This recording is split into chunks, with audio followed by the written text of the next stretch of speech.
નમસ્કાર દોસ્તો, આપણી સાથે અત્યારે આપણા મોભી એવા અને ભુજના હૃદયથી હિતેચ્છુ એવા શ્રી નલિનભાઈ ઉપાધ્યાય છે. નમસ્કાર સાહેબ. આજે આપણે ઉપાધ્યાય સાહેબ સાથે ઘણી બધી વાતો કરવાની છે.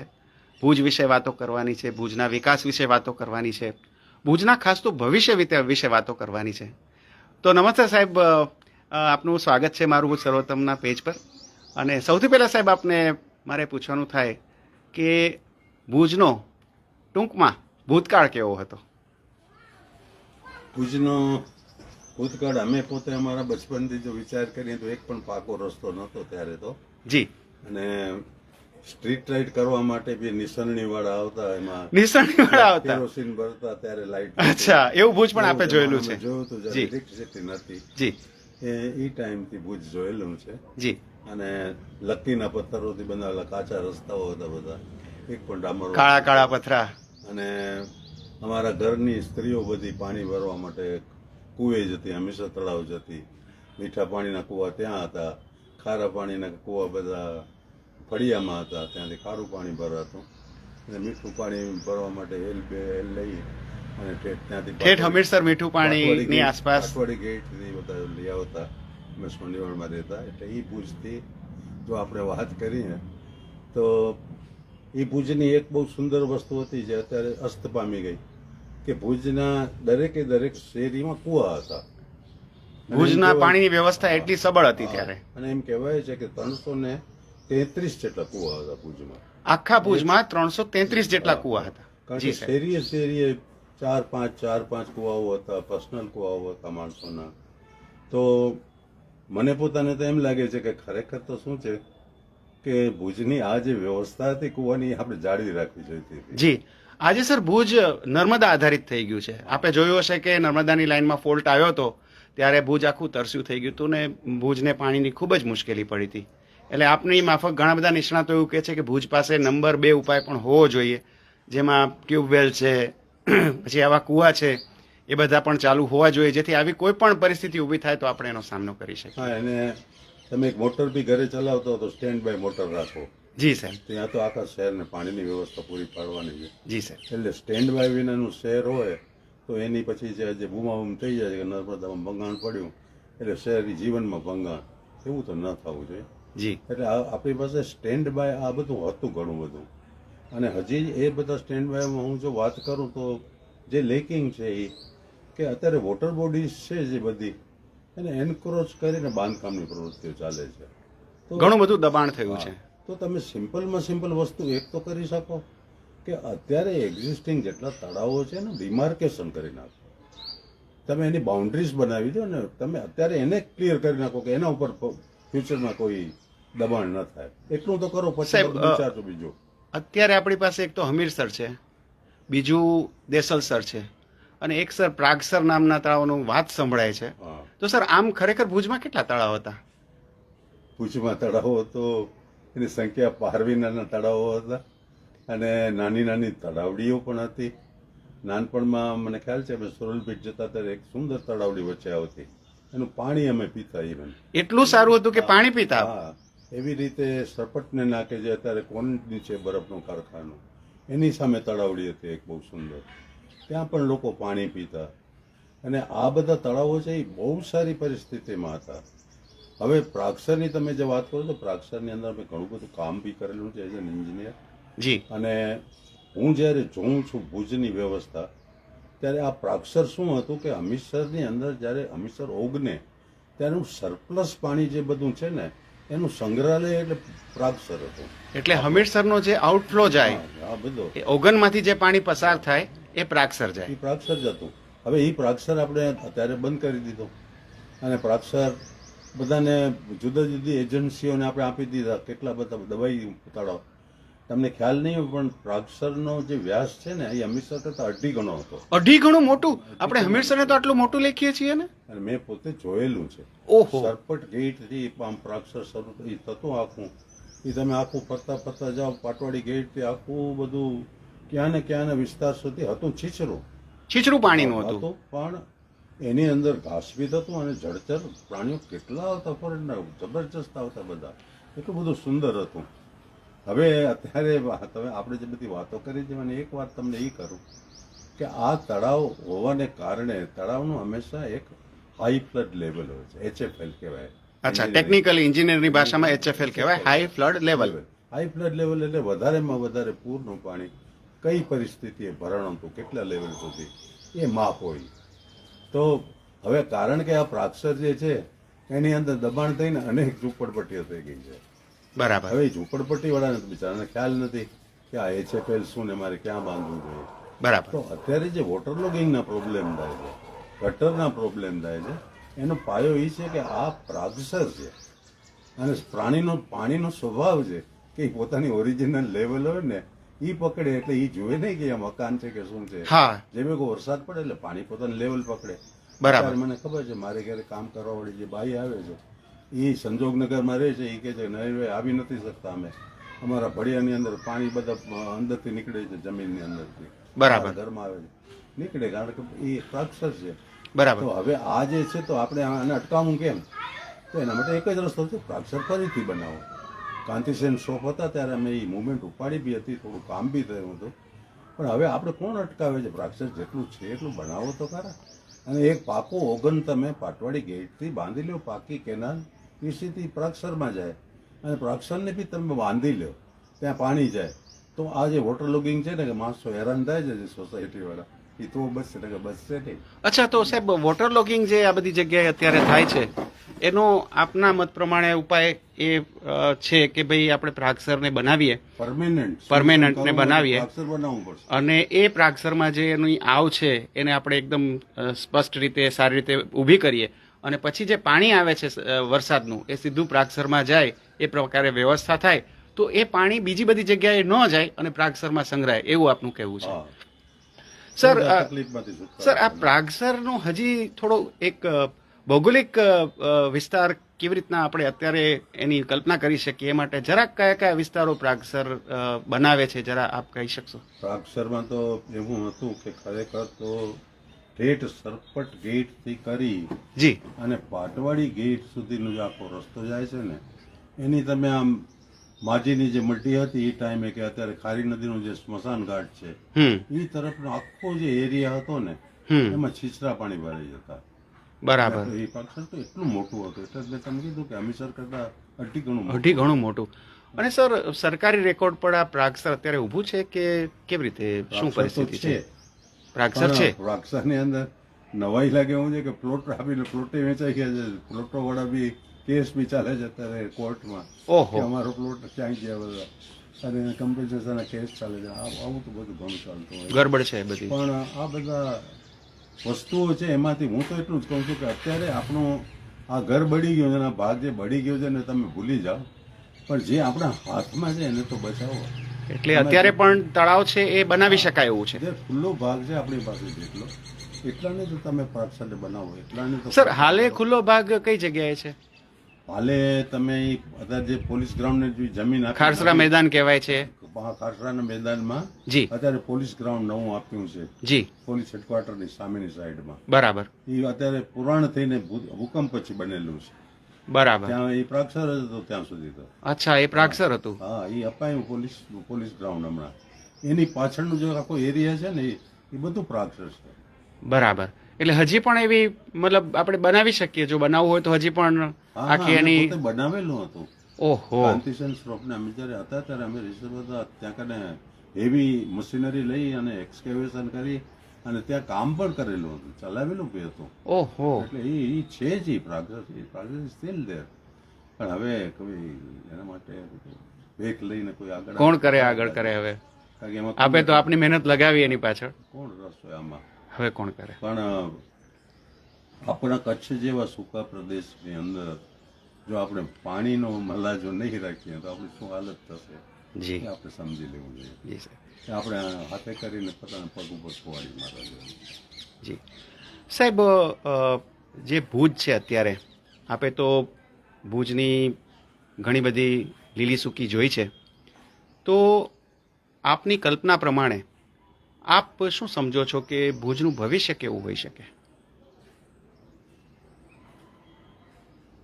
ભુજનું ભવિષ્ય જ્યારે ભૂકંપ પછીની નગર રચના થઈ જી ત્યારે મને બહુ સારું લાગતું હતું જી. કે બહુ સરસ મજાનું ભુજનું પેલું થશે.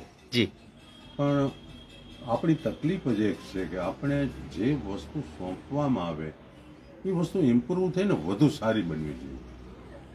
જી. એ એક પ્રજા તરીકે આપણી એડમિનિસ્ટ્રેટર તરીકે જે લોકો ચૂંટાયેલા છે, જે સંસ્થાઓમાં છે, કામ કરે છે, એ લોકોની એક વૃત્તિ હોવી જોઈએ કે જે વસ્તુ આપણે હાથમાં આવી એ વધુ સારી બનાવીએ. એને બદલે સતત શહેરોનું ડિગ્રેડેશન થતું જાય છે. વ્યવસ્થા બધી બગડતી જાય છે. ડિગ્રેડેશન શું કામ થાય છે? વેસ્ટેડ ઇન્ટરેસ્ટ છે, બિલ્ડરોના ઇન્ટરેસ્ટ છે, જમીનો વેચવી છે આપણે, અને જમીનોમાં પૈસા છે મબલક. એટલે આ જે વસ્તુ ચાલ્યા જ કરે છે, આને જો આપણે અટકાવવી હોય તો અટકાવી નથી શકતા. ત્યારે એવી પરિસ્થિતિ છે. તો ભુજને જે આપણે સોંપવામાં આવ્યું હતું ભૂકંપ પછી, જે ભુજ આપણે અત્યારે તમે ભુજની હાલત શું જુઓ છો?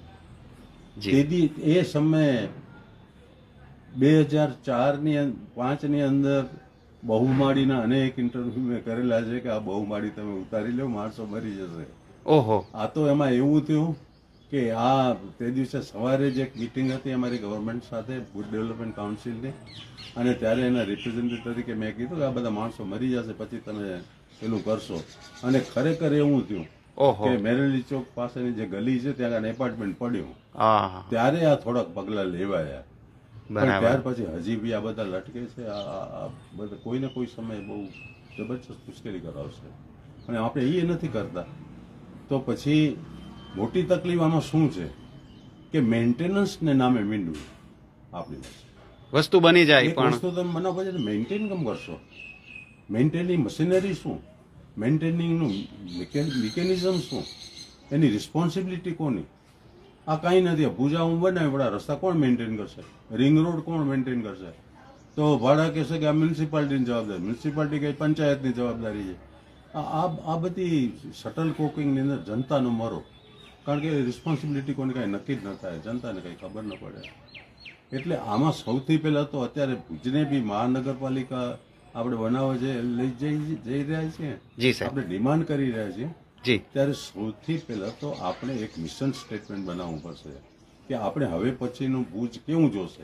આ ભુજનો ત્રીજો અવતાર છે. જી પેલા જૂનું ભુજ હતું એ પહેલો અવતાર હતો, જી ભૂકંપ પછી બીજો અવતાર, અને મહાનગરપાલિકા ત્રીજો અવતાર થશે. તો એ આપણે શહેર જોઈએ કેવું છે. સર એની આપણે- આપના હિસાબે આપની કલ્પના પ્રમાણે મિશન સ્ટેટમેન્ટ શું હોઈ શકે?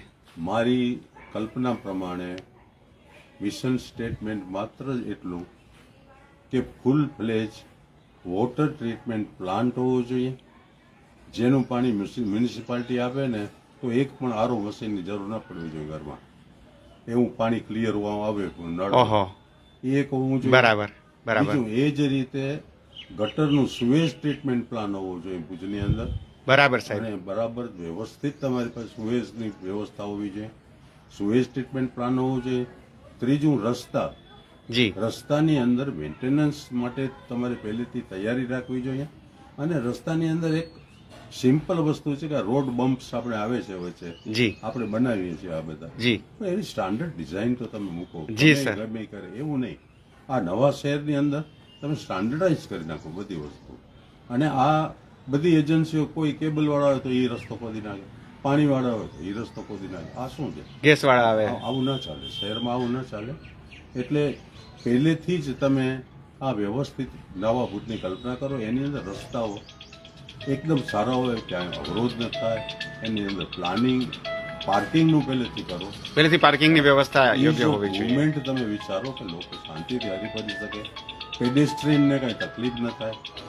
પહેલો અધિકાર પેડેસ્ટ્રીયન નો હોવો જોઈએ. એના માટે રસ્તાની અંદર ફૂટપાથો બધી વ્યવસ્થિત રાખો. પહેલેથી વૃક્ષો રોપવાની જે પ્રવૃત્તિ છે એ વૃક્ષો રોપણ પહેલેથી કરો તમે. આ બધું એક સારા રસ્તાઓ, વોટર ટ્રીટમેન્ટ પ્લાન, અને ત્રીજું મેં તમને કીધું એ સ્યુએજ ટ્રીટમેન્ટ પ્લાન ગટર, જી એ. જી અને ચોથું હું એમ કહું છું, હજી પણ મેં હમણાં જ જે સજેશન કર્યું છે કે આ વીજળીના જે ધાંધિયા થાય છે ને, કરોડોના ખર્ચા અને અબજોના ખર્ચે કેટલી યોજનાઓ થાય છે. ભુજની અંદર ભૂગર્ભ કેબલથી તમે ઇલેક્ટ્રિસિટીનું પરિવર્તન કરી નાખો. થાય જી પણ ભૂગર્ભમાં લાઈન હોવી ભૂગર્ભની જોઈએ. અંદર તો તમને આ વળી ખિસકોલી આવી જાય વચ્ચે, ઓહો પવન આવે ને હા વાયર રે. કોઈ જાતે ટચ કરે, ધૂળ જમા થાય અને તમારું શોર્ટ સર્કિટ થાય, અને રાત બરાત ત્યાં લાઇટો જાય છે, એનાથી જે તકલીફો થાય છે માણસોને, જી ખાસ કરીને મોટી ઉંમરના માણસો, બ્લડ જી. પ્રેશરના જી રોગી, સાહેબ. એ બધાને બહુ તકલીફ છે. એટલે આ એ કરવું છે અંડરગ્રાઉન્ડ કેબલની અંડરગ્રાઉન્ડ કેબલ થવા જોઈએ. અને સારા રસ્તા. આટલું તમે કરો ને તોય ઘણું ને. સારી હેલ્થ વ્યવસ્થા તમારી, જી. હોસ્પિટલો સારી. જી માણસને બીજું કાંઈ નથી જોતું. પબ્લિકને પોતાના નળમાં વ્યવસ્થિત આવતું પાણી જોઈએ છે, જી રેગ્યુલર પાવર જોઈએ છે, જી એને ગટર માટે કોઈ પ્રોબ્લેમ નથી જોતા. જી અને એ રસ્તા પર વાહન લઈને જતો હોય ને તો એને એક્સિડન્ટનો ભય ન થાય એવી એક સિગ્નલની વ્યવસ્થા અત્યારે વિચારે કરી હતી આપણે.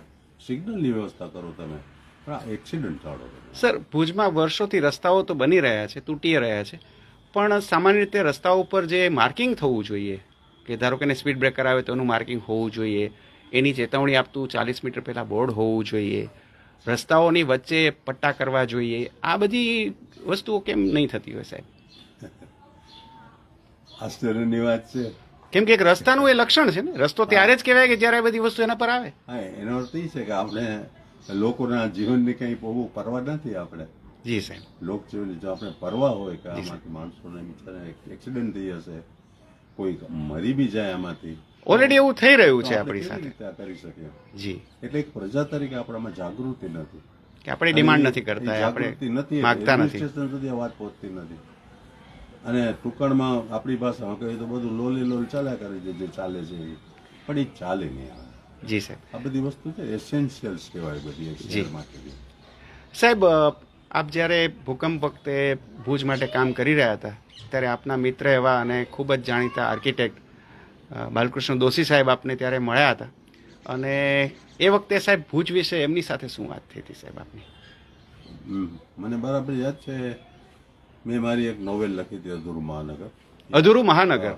અચ્છા, અને થોડીક સર નોવેલની એક ઇન્ટ્રોડક્શન આપી દો, શા માટે લખી હતી આપે? અધૂરું મહાનગર છે એ કેમ કે એક, કદાચ ભુજને લાગુ પડે છે આ અધૂરું મહાનગર. અધૂરું મહાનગર નવલકથાની અંદર એક આર્કિટેક્ટનું જીવન હતું, કઈ રીતે ડેવલપ થાય છે, જી અને આર્કિટેક્ચર દ્વારા પણ જીવન પામી શકાય એવી એક વિભાવના ઉપર જી મેં એમ લખ્યું હતું.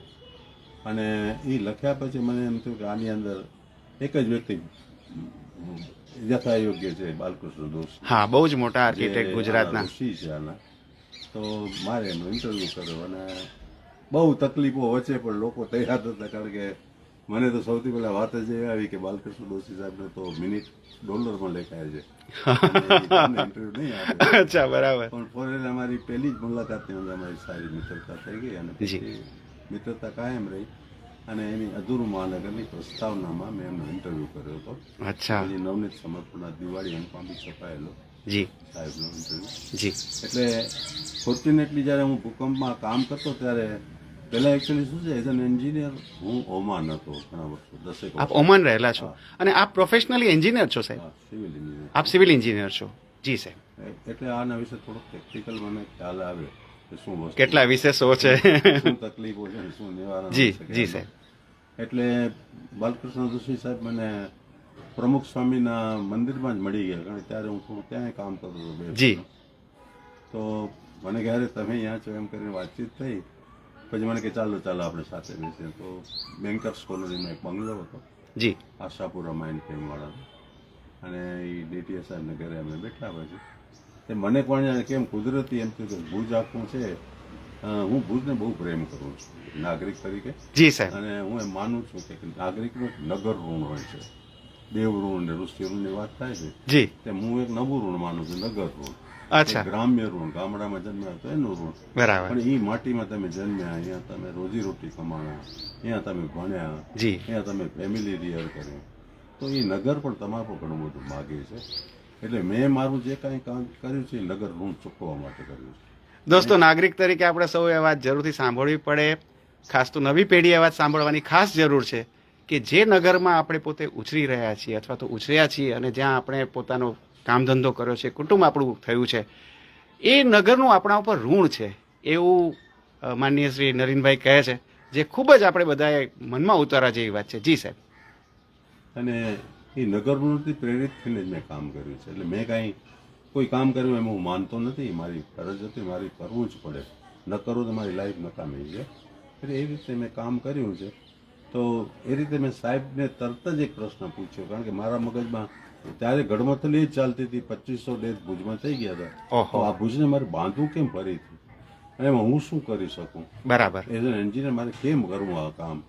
હું તો બહુ સામાન્ય માણસ હતો, મને તો કલેક્ટર ઓફિસ ક્યાં છે, કચ્છ મિત્ર ક્યાં છે એ ખબર નથી, કારણ કે હું તો બધા બીજી જ ડાયરેક્શનની અંદર મારું જીવન હતું બધું.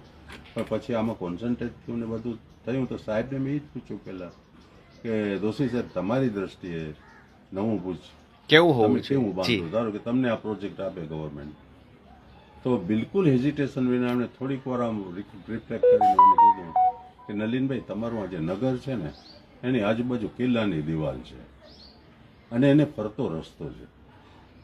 તો સૌથી પહેલા મેં આવું એક શહેરોમાં કામ કરેલું છે, ઉદયપુર ને એમાં મારી બધી, ઇન્દોરમાં મારું કામ છે ઝૂંપડપટ્ટીનું. જી.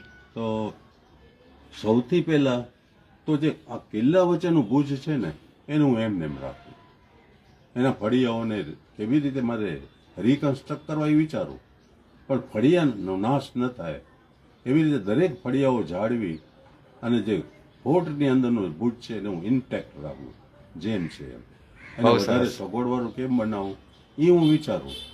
મારો અનુભવ એમાં કામે લગાડી એને સવલતોવાળો બનાવું, પણ એનું જે મેઇન કેરેક્ટર છે ફળિયા, એનો નાશ ન થાય એવી રીતે કે હું કરું.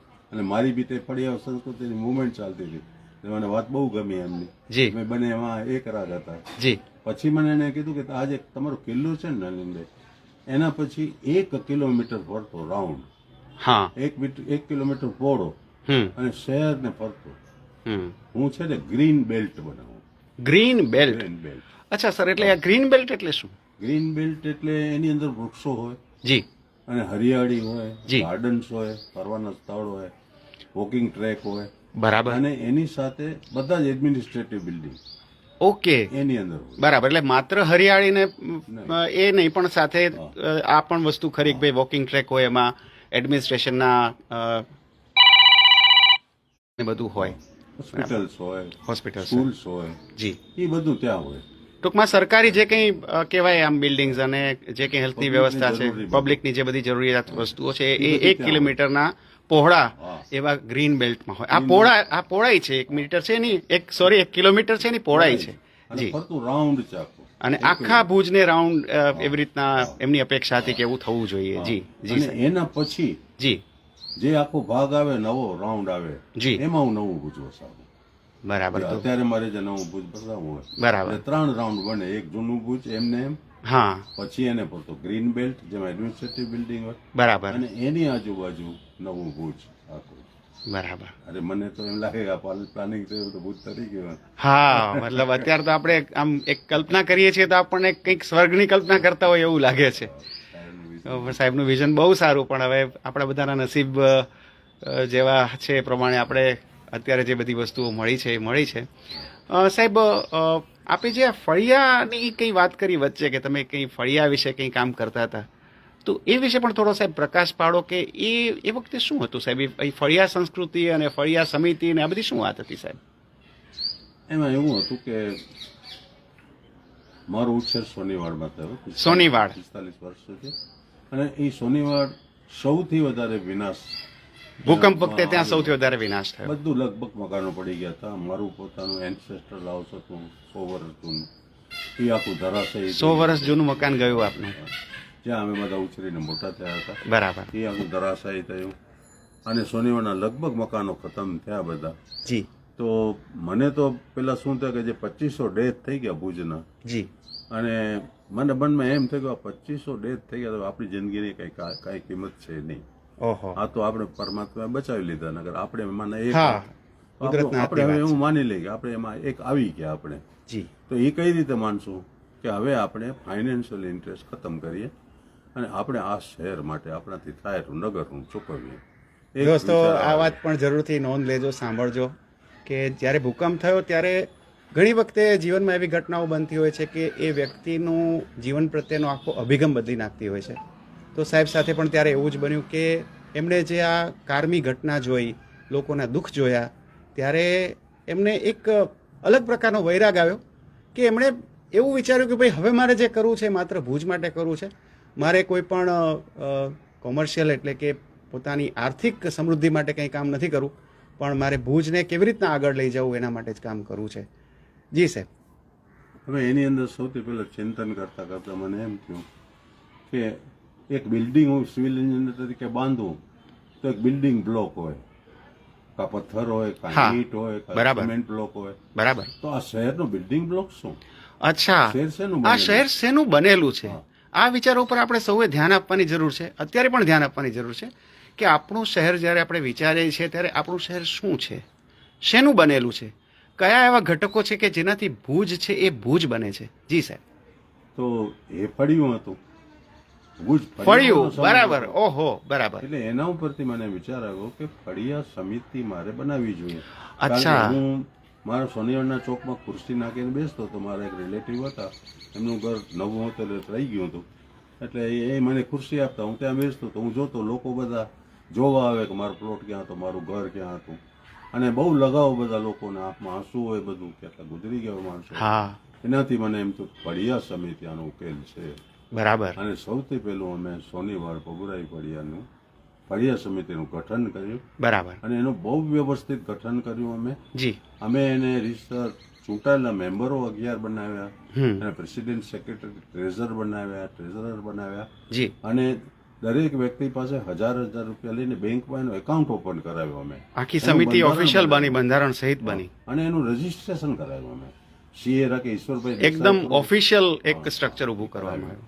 જી. અને હું એમ ઈચ્છતો હતો કે આખા ભુજની બધી ફળિયા સમિતિઓ બને.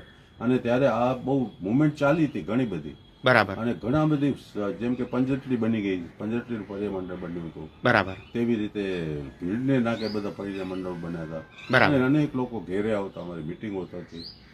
પણ આમાં શું છે કે પબ્લિક જાગૃતિ જો થાય તો ગવર્મેન્ટ મશીનરી છે ને એમ થાય કે આ અમારા કામમાં હિન્ડ્રન્સ ઊભું હશે.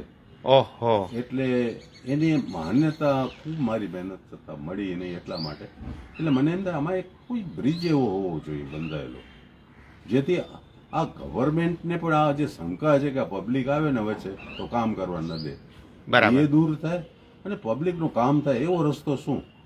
તો એની અંદરથી મેં એક સિટીઝન કાઉન્સિલનો વિચાર આપેલો હતો, બરાબર. અને ફળિયા સમિતિઓનો બી વિચાર આપેલો.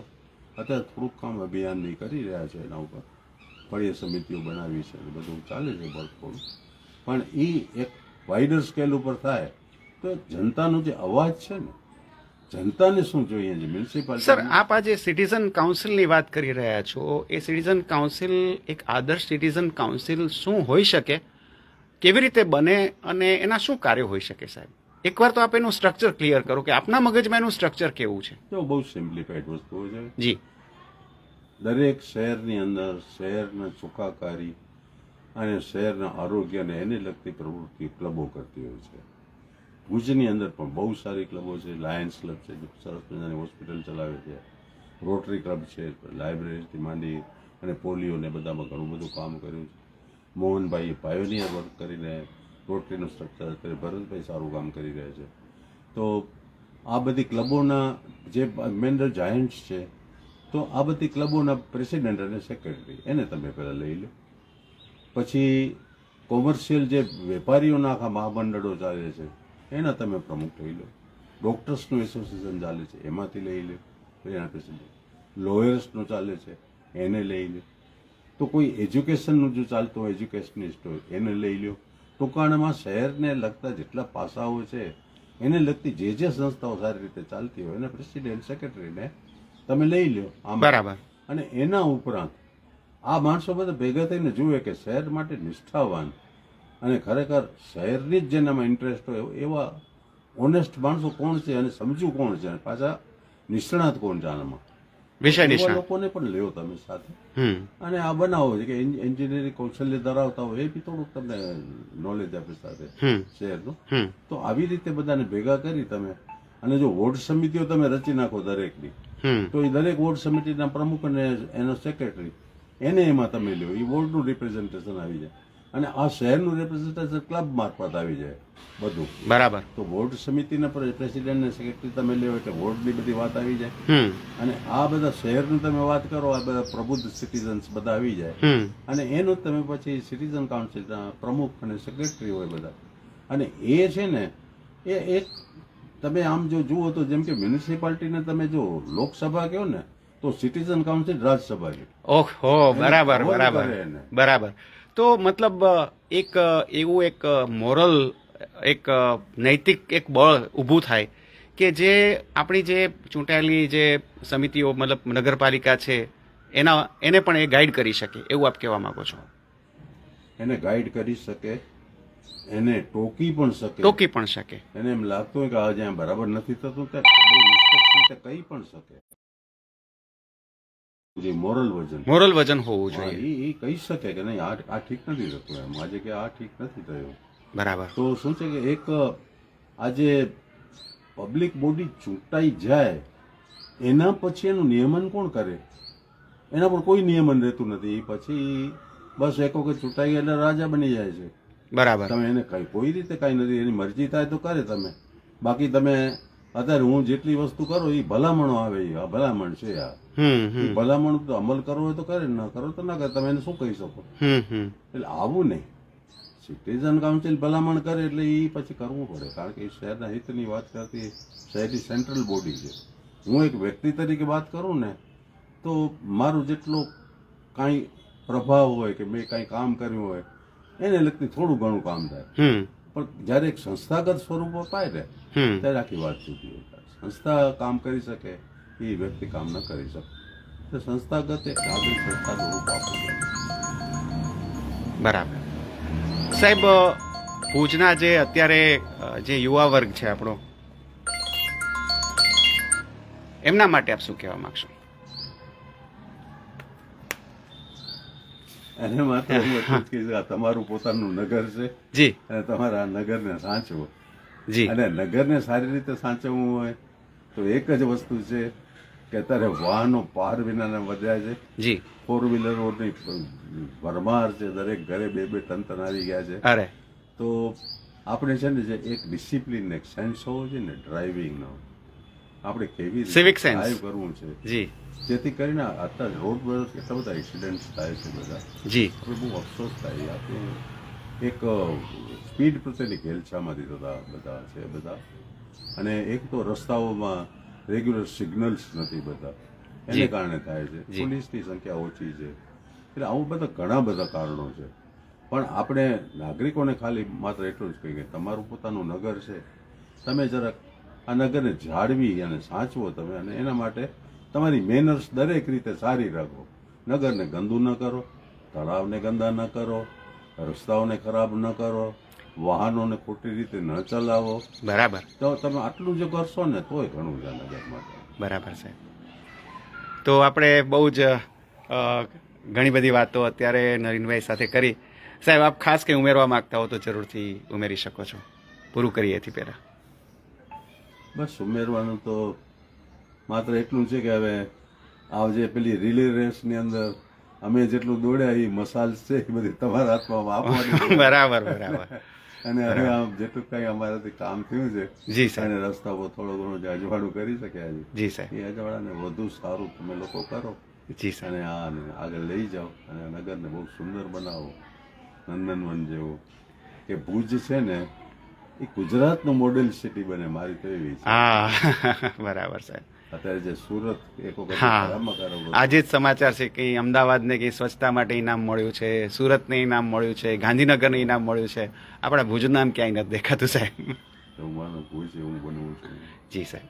પાટનગર છે હા, તો એ પાટનગર ઐતિહાસિક છે પાછું આટલું. પાટનગરનો ગૌરવ એમાં છે કે એ સિવિક સેન્સમાં બી પાટનગર બને. હા, એક્ઝેક્ટલી સાહેબ. તો આપણે આજે બહુ જ લાંબી ચર્ચા કરી નવીન ઉપાધ્યાય સાહેબ સાથે, પણ એ જરૂરથી કબૂલવું પડે કે સાહેબ પાસે જેટલું જ્ઞાન છે ને જેટલો અનુભવ છે એનો 1% પણ આપણે આટલા નાના ઇન્ટરવ્યૂમાંથી લઈ ના શકીએ. તો આપણે સાહેબને ખાસ વિનંતી કરશું કે ભવિષ્યમાં પણ જ્યારે એમની જરૂર પડશે ત્યારે ફરી પાછા એમનું માથું ખાવા આપણે હાજર થશું. એ માટે આપણે એને ઓનલાઈન અત્યારે બધા દેખતા જ બાંધી લઈએ છીએ. જી સાહેબ, બંધાવશો કે ના?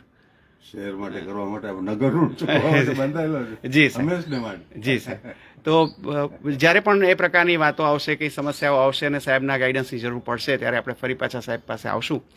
અત્યારે આપ સૌને મારે વિનંતી કરવાની થાય કે ખાસ તો ભુજની નવી પેઢીને નલિનભાઈની આ બધી જ વાતો પહોંચે એ ખૂબ જરૂરી છે. ભલે આરામથી તમે આ વિડીયો જોજો અને આરામથી આ વિડીયો નવી પેઢીને શેર કરજો, જેથી ભુજ માટેની આપણી જે એક લાગણી છે, આપણે સૌને ભુજ ગમે છે અને ભુજ આપણા સૌનું પ્યારું છે, તો એ લાગણી છે એને આપણે આપણી નવી પેઢી સુધી પહોંચાડી શકીએ અને ભુજને સારું કેવી રીતના બનાવી શકાય એ લાગણીને આપણે બળવત્તર કરી શકીએ. તો thank you so much Nalin સાહેબ, આપે આટલો સમય આપ્યો અને આટલી આરામથી શાંતિપૂર્વક વાત કરી એ માટે આપનો ખૂબ ખૂબ આભાર. ફરી પાછા અમે ગમે ત્યારે તમારું માથું ખાવા માટે આવશું. ચોક્કસ. જી, થેન્ક યુ સાહેબ.